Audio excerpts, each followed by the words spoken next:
আসসালামু আলাইকুম। আশা করি সবাই ভালো আছেন। আজকে আমি আপনাদের সাথে শেয়ার করব গরুর ভুনা। আর এই গরুর ভুনাটা একটু ভিন্ন, কারণ এখানে আমি ব্যবহার করব নর্মাল রেগুলার তেলের সাথে মাত্র 1 ক্যাপ সরিষার তেল। আর এতটুকু সরিষার তেল ব্যবহার করার ফলে মাংসর যে টেস্ট সেটা যে কতটা পরিবর্তন হতে পারে সেটা আপনারা বাসায় ট্রাই না করলে কল্পনাও করতে পারবেন না। এত স্বাদ, এত মজা, যেটা রান্নার পর আপনারা নর্মালি যে আগে মাংস রান্না করতেন সেটা ভুলেই যাবেন। বারবার বারবার শুধু এটাই ট্রাই করবেন। তো চলুন দেখে নিই আমি আজকে এই প্রসেসিংয়ের জন্য কি কি নিয়েছি। গরুর মাংস প্রায় 1 কেজি, কুচি করে নেওয়া পেঁয়াজ, আদা বাটা, রসুন বাটা, জিরা বাটা, হলুদ গুঁড়ো, মরিচ গুঁড়ো, ধনিয়া গুঁড়ো, পরিমাণ মতো লবণ এবং এখানে গরম মশলা যেমন দারচিনি আছে, এলাচ আছে, গোলমরিচ আছে, লবঙ্গ আছে, তেজপাতা আছে। তো চলুন কথা না বাড়িয়ে শুরু করে দিই আমাদের এই মজার রেসিপিটি। প্রথমে একটি প্যানে গরম তেলে দারচিনি, তেজপাতা, এলাচ, লবঙ্গ এগুলো একটু ভেজে নেব। তারপর পেঁয়াজ দিয়ে বাদামি রং হওয়া পর্যন্ত আরও কিছুক্ষণ ভেজে নেব। চাইলে এই পর্যায়ে কেউ হালকা লবণ দিয়ে নিতে পারেন, তাতে পেঁয়াজ ভাজা দ্রুত হয়।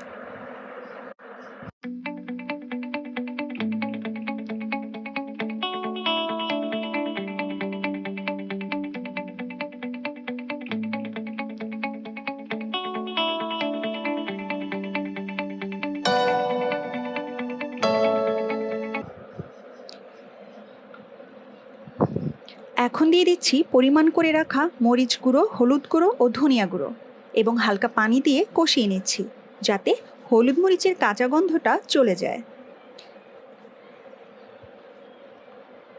এখন দিচ্ছি 1 টেবিল চামচ জিরা বাটা, 2 টেবিল চামচ রসুন বাটা, 2 টেবিল চামচ আদা বাটা। আর কিছুক্ষণ পানি দিয়ে কষিয়ে নিচ্ছি।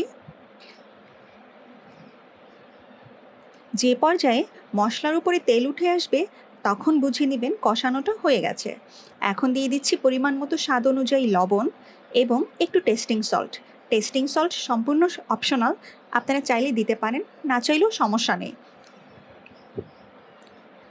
আর কিছুক্ষণ কষিয়ে নিয়ে মাংসটা ছেড়ে দিব এবং ভালো করে কষানো ঝোলটা মাংসতে মেশাবো।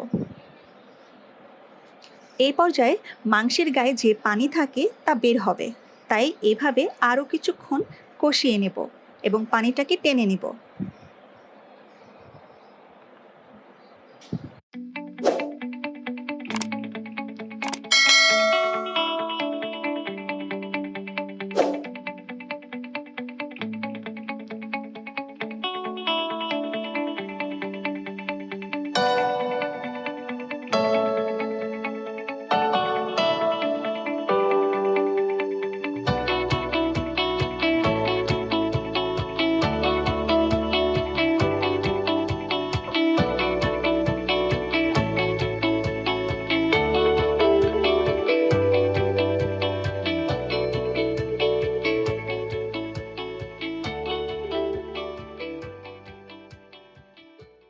আমার এই রেসিপিটি যদি আপনারা বাসায় ট্রাই করে থাকেন তাহলে অবশ্যই কমেন্ট করে আমাকে জানাবেন রেসিপিটি আপনাদের কেমন লাগলো।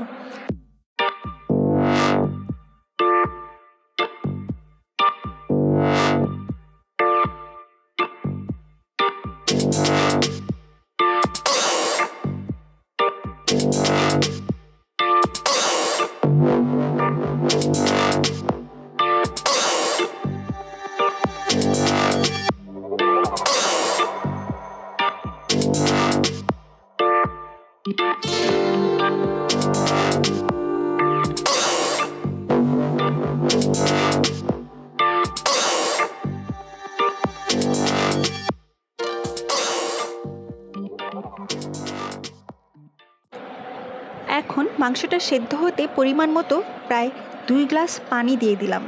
ফিরে আসছি মাংসটা হওয়ার পর। আমার মাংসটা হয়ে গেছে।